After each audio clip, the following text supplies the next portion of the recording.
Hey everybody, how's it going? I hope you're having a lovely day. So today I'd like to read a Twitter thread from Jason Hughes. He's talking about somebody that had purchased a Model S car used and had an issue with it. He brought it to Tesla, and while he had the car at Tesla, they noticed, oh, you're not supposed to have a battery that's this powerful. You were supposed to get it with this power. So they reinstituted a software lock on the car that he paid for, that he owns, so that he lost about 80 miles of range. This is something that I talked about in some of my older videos, whether we're talking about BMW saying that even though you paid for the car with the heating coils inside of the seat, if you want the heated seats to actually work, you have to pay them a subscription. If you want your steering wheel heater to work, even though it's in there, that's a separate subscription. And now, even if you paid for the car with all of those lithium-ion batteries that you are paying in electricity to carry around, that weight is on your car, you are responsible for that lithium that is in your car, you can't use it without giving them more money.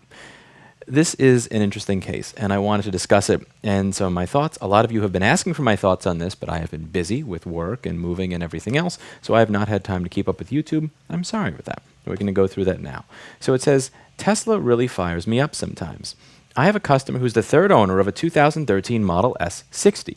At some point years ago, the battery pack was swapped under warranty with a 90 pack. It wasn't software limited. It was effectively made into a 90 by Tesla. Years went by. So it seems like Tesla swapped the battery and they gave the customer an upgrade for free, and that appears to have been a mistake.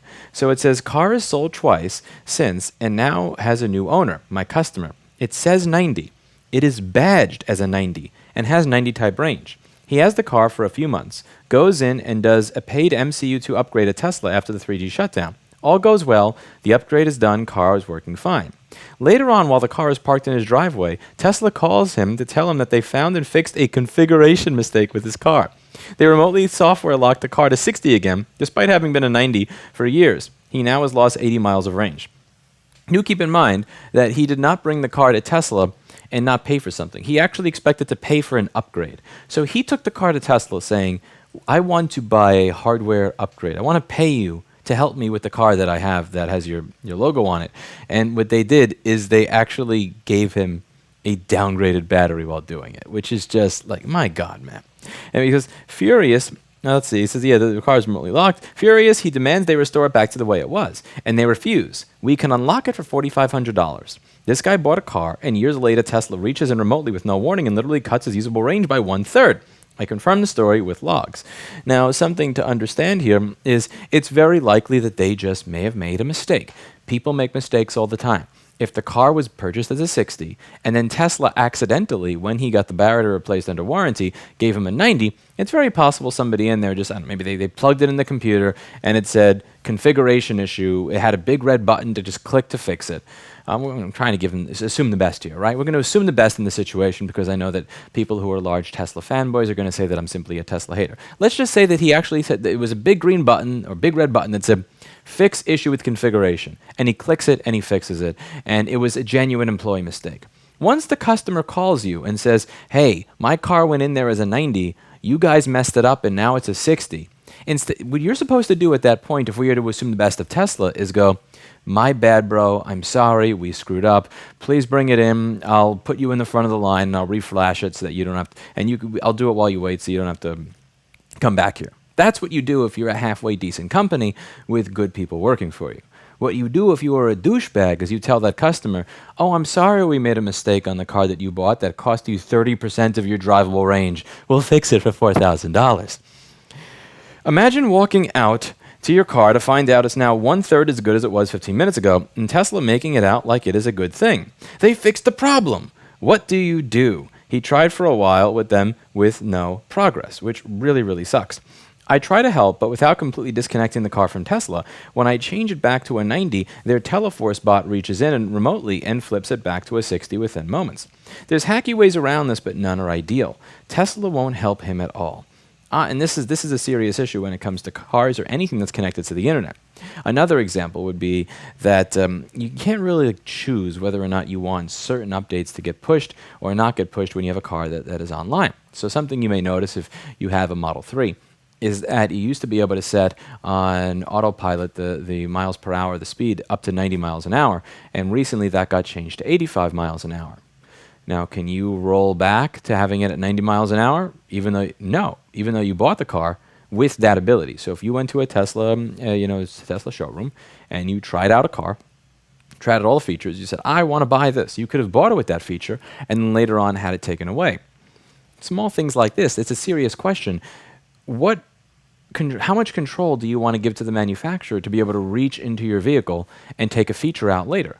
Whether battery or whether autopilot functionality, cruise control functionality, or anything else. And it's a serious question going forward as more companies seek to have their devices connected all the time. There are some cool things you can do when your device is connected all the time. I think it's pretty cool that you could be able to go to your phone and say, when it's 107 degrees outside in Texas, turn on the air conditioner now when I'm too far away for a remote start to work, so that you can, by the time you're down from the 100th floor of the building down to the parking garage, when you get into your car, you're not boiling. Like, some of this stuff is cool, but it does come with some serious, serious downsides that have to be considered.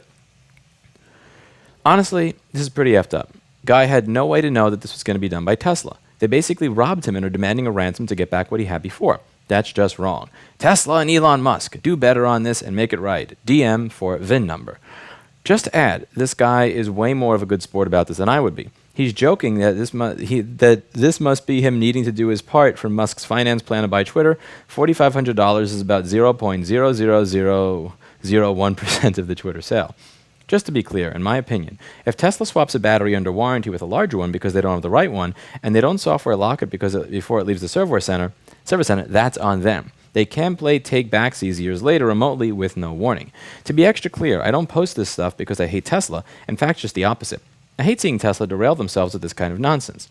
Now, here's the thing. Let's say that a customer comes into my store, and they have 8 gigabytes of RAM in their computer. They pay for a board repair. And by accident, after I do the board repair, I give them 32 gigabytes of RAM, even though they didn't pay for it. If they came back to the store and I reconfigured their computer to only have 8 gigabytes of RAM instead of 32 gigabytes of RAM, and I took back my RAM, we could argue about whether or not I should be allowed to do that. But at the end of the day, somebody could at least understand where I'm coming from. I paid for that RAM to be physically put into that customer's computer. I could use that RAM on another customer's computer. I accidentally gave you something for free. So if I take that thing that I gave you for free back, I now have my property back, which I can use to resell to somebody else. You may think it's wrong. You may think if I accidentally install extra RAM into a customer computer while I'm doing a different service and the customer did not pay for that RAM, that's on me. I can't just go in there and take that RAM back if they bring it into the store. But I think you could at least understand what my incentive structure is here. Here, it's not like, okay, we accidentally gave this customer 300 extra pounds of lithium. So the customer came into the store, so I'm going to take that 300 pounds of lithium back so I could give it to another customer. They're just kneecapping him to be dicks. It's like, we accidentally gave you a larger battery than what you were supposed to have, so we are going to software lock it so you can't use it. Again, it's that maliciousness there that makes no sense, and this really has to do with a mindset. So at a store like ours, there's typically 2 types of mindset if a customer comes in for an estimate and we wind up fixing it and they refuse. There's usually 2 ways it can go. Behind door number 1, if somebody brings something in for an estimate, and the only way that I can tell if it's this part that's bad is to replace it, and it's a part that's like 8 cents, and I replace it, and then they refuse the estimate. Behind door number 1, I could say, it's an 8-cent part that I put on this computer.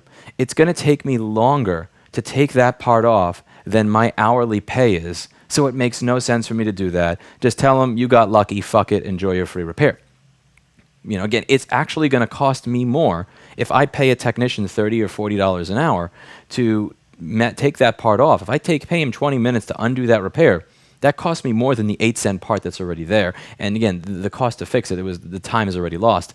Or behind door number 2, I could actually pay my technician to just go in there and remove that part that I'm never going to use again on something else, just to fuck with the customer, just to make sure the customer didn't pay for it so they're not getting it.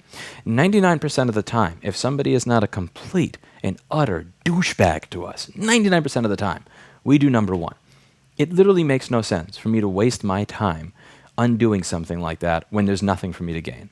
Again, if there's something for me to gain, fine. But in this situation, I don't understand what it is. It's not like they took their lithium back that they can now use in another car. They software locked what he already had. It's ridiculous. Wow, hi everyone. Some confusion in replies. No one hacked the car. Hardware plus software changes were 100% Tesla. Tesla made a mistake years ago when they didn't lock it to 60. The issue is with them attempting to correct their mistake remotely years plus 2 owners later. I feel like this is more mundane on Tesla's part than many are making it out to be. A mistake was made years ago. An employee recently discovered and fixed it. Their normal pack unlock pricing is stated, etc. Terrible communication and customer service, but nefarious? Nah. On my side, I run a company that pretty much exclusively works with Tesla cars and Tesla owners. I'm not a fanboy or a hater, I'm just realistic. They do something dumb, I point it out. Something awesome, yeah, I note that too.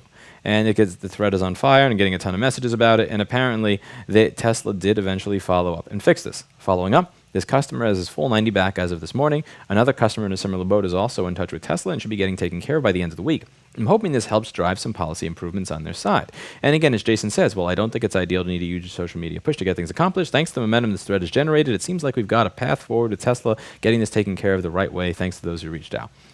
You shouldn't have to be somebody, and this is one of the things I mentioned when I have issues with certain things, even if they are fixed. This is something I mentioned when I was trying to get my license renewed by New York City for over a year, and I got a notice saying that I would have to shut down my business if I did not if I did not renew my license, that I already had a receipt that I paid to renew a year earlier that I hadn't received in the mail.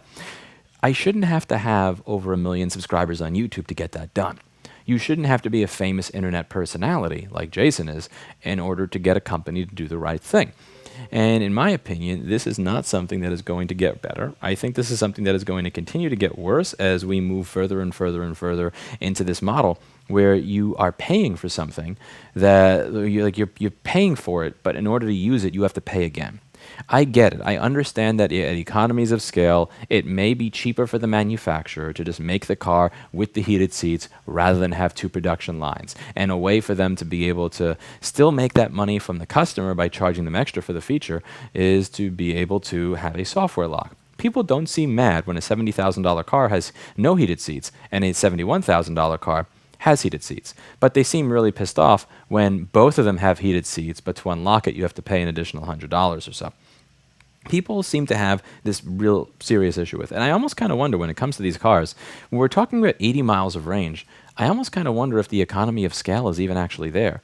Is it worth it to give customers an additional 100 or 200 or 300 pounds of lithium that they don't actually use? And further, for a company that says that their goal is to care about climate change and the environment and everything else, to actually pack extra lithium into a car that you mined out of the earth that the customer can't even use. I don't know, it seems kind of fucked up. It's not like we're talking about a little tiny heating coil. These batteries weigh thousands of pounds.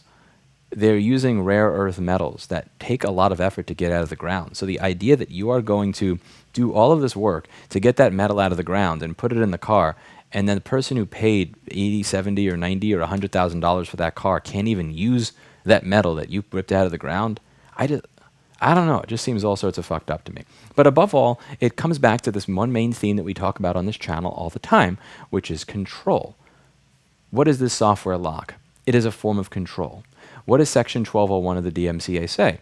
If you try to get around a particular software lock for something like this, if you come out with a way to get around something like this, you can be charged. There are many people that would love to be able to find ways to get around this stuff, and they often don't do that because they don't want to go to prison.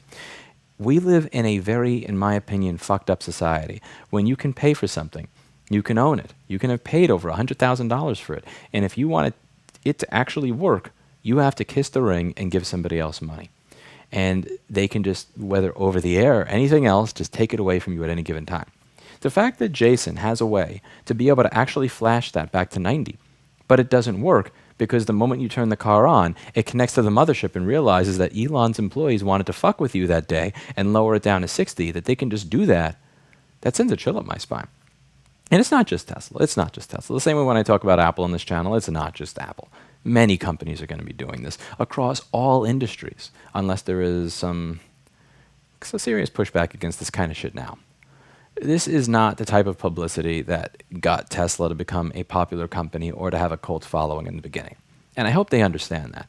The Tesla that got people excited back in 2014, 15, 16, and 17, the Elon Musk that got the level of followers and fans that he has now and people rooting for him, was not the Elon Musk that ran a company that does this type of petty shit. And I think that even the people that are genuine fans of him and his company can understand why people would be aggravated at something like this. Let me know what you think in the comments down below. That's it for today, and as always, I hope you learned something.